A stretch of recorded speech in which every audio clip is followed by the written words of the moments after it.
What's cooking, folks? Vermillion Phoenix here, and today I'm jumping back into some Orcs Must Die Unchained. Today we are going to go ahead and try to 5-star the throne room, and as I've been doing in the past, I'm going to continue doing this with Maximilian and this loadout. Here we go. So most of these will be the starting traps available. We're going to drop Sister Eaten by an Ogre for attention deficit. That way the damage output should be on par with what newer players experience, and only two things that you will likely not have upon starting the game are the Mage's Clover, because this can only be obtained in War Mage. Really not going to be using this anyway. And then the Blacksmith Guardian, which can be obtained in Apprentice, the starting difficulty, but is a random drop.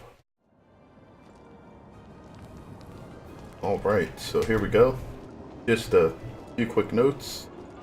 You do not have your par time increasing until you actually begin the first wave. So feel free to take your time setting up your traps and getting everything prepared to start. You don't need to rush until after things start happening.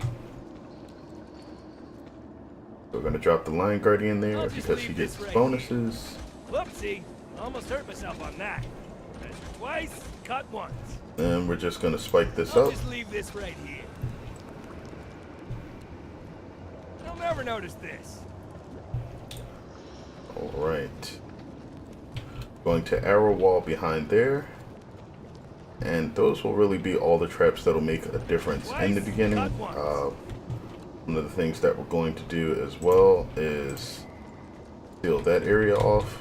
If you do not have max, you may not have the money to do that immediately, but just get it done. It'll make sure that all the enemies pass this way, and then you'll set up even more arrow walls. Alright, now that we've begun, the timer's starting, and you'll want to try to deal as much damage as possible to everything on its way in. That way the traps get a little bit more breathing room and can deal damage to the things that you manage not to hit. Broken through the gate.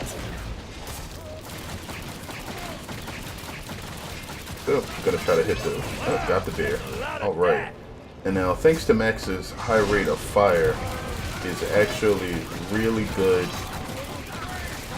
at dealing damage to soldiers specifically, because they have that damage reduction aura or ability that prevents them from basically being one-shotted.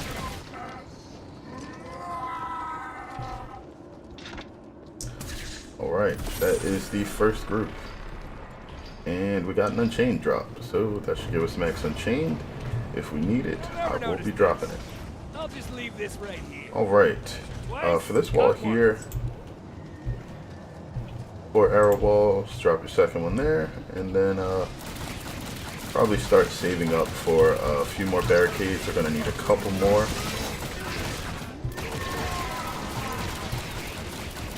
Alright, gonna take that increased accuracy on the shock bolts.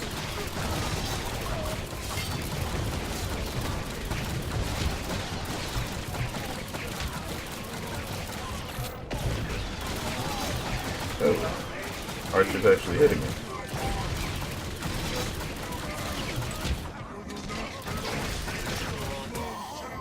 Need them to stop and die. There we go. Now, they should have one more wave where they're actually just, or maybe 2 more waves where they're coming from the top. In advance, I'm actually going to come over here and start setting this up. Yeah, I guess I can do that first. I'll just leave this right here. Because we actually want the Guardian up there to die.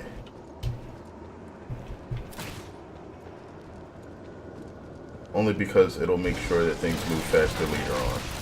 So we're going to hit that, which will hopefully knock a few of those guys off. And I'm not sure exactly what the cooldown is on the swinging trap.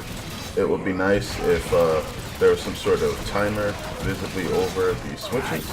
But that's something that hasn't been implemented yet, or I'm not even sure if that's something that's in the design works or in the plans to be designed. Oh, there we go. Doesn't look like it's long. Amazing. Okay, we're going to take In the Kisser, because In the Kisser, when you're solo, is pretty much an instant kill button for most of the bosses. I missed whatever that was. You take In the Kisser and then So Beautiful It Hurts, which gives you a 75% damage bonus to stun enemies, and you're pretty much guaranteed to murder any boss you see on sight. If not, take down a significant portion of his HP. I guess I should just burn this down. Got so many of these Unchained power-ups just sit in your face, especially when you're solo. And I like the fact that power-ups persist for a decent period of time now. Alright, we're gonna immediately continue and then head down here.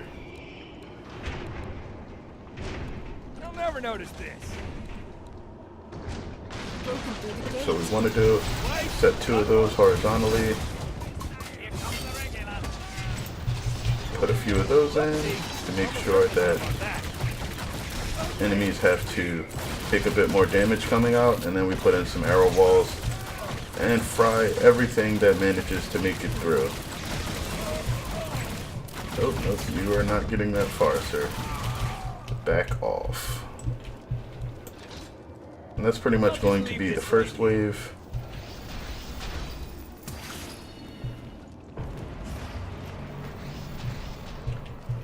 Another Unchained pickup, nice. Twice, cut once. So many of those. You'll never notice this. Alright, just in case anything decides to walk back here. It's pretty much what you'll do to deal with those. And then we will start actually moving traps back up the line to where we placed the first set of spike walls, or arrow They've walls. summoned a boss minion.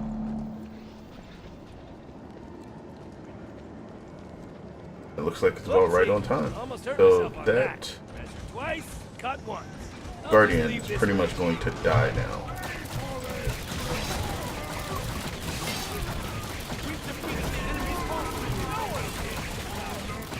Nice, and I managed to hit the boss.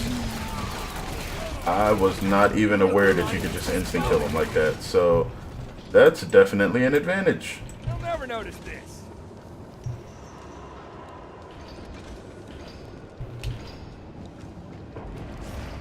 Right. I think that might literally be all we need to actually finish the stage. Killing the boss that soon may have actually upped the power time that I'm used to.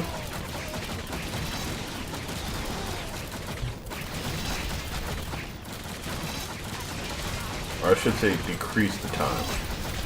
That would be more accurate.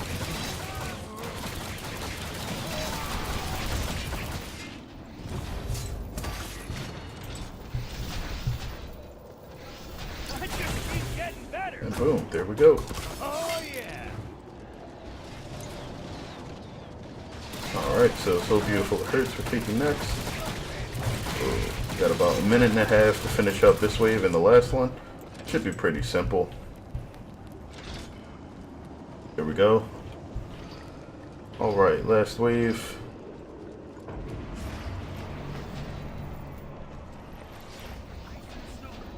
The enemies should start down here, and then they're going to come from up top at the same time.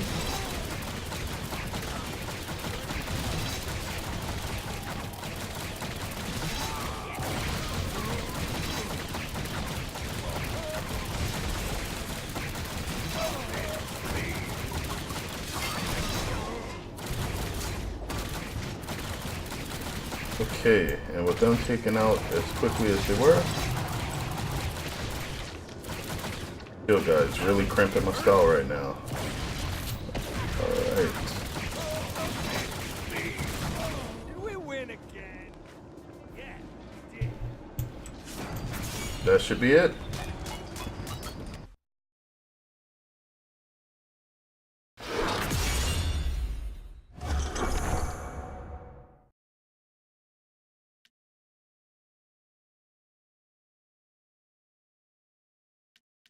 Alright, 7:23, so 37 seconds faster than the par time. Not bad. Was that my new fastest time? Looks like it. Alright, so looks like Black Paw always does it a little bit faster here. And that's just because on these edges here, Black Paw can actually jump over the death pits from area to area, so you don't really need to use the bridges. It makes them a bit quicker. Either way, like you can see that the throne room is pretty straightforward as long as you just make sure that enemies don't enter these bends and don't try to take this shortcut straight over to the rift. That way they have to path into all the traps that you set up. Either way, if you found this helpful at all, feel free to upvote or like the video. And if you have any questions for me, feel free to drop them in the comment section below. I'll try to answer those as soon as I can. Other than that, thanks as always for watching. I sincerely appreciate it.